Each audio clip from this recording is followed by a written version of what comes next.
শুধু এক ফোঁটা সাদা রক্ত। তোর মা যখন তোর প্যান্টের পকেট থেকে খুঁজে পেয়েছিল দেশলাই সিগারেট, সেদিনও আমার গোপন কুঠুরি ৫০০,০০০ ভরপেট। তুই তখন সবে ১৮ কি ১৯।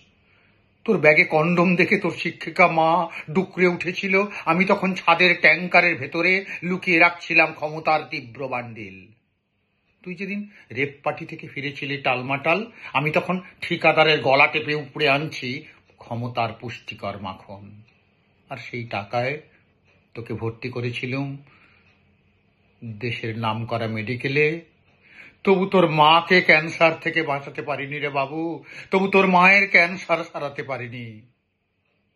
রাত আসে কালো পিঁপড়ের মতো, ৫০০র নোট, সোনালি বিস্কুট আমাকে চিরে চিরে খায়, আমাকে চিরে চিরে খায়, কিন্তু আমার রক্তপাত হয় না।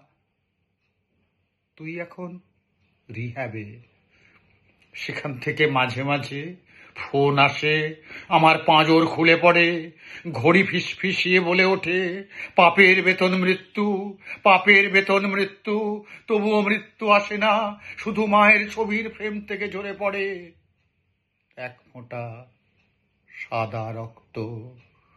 শুধু তোর মায়ের ফ্রেম থেকে ঝরে পড়ে এক ফোঁটা সাদা রক্ত। নমস্কার।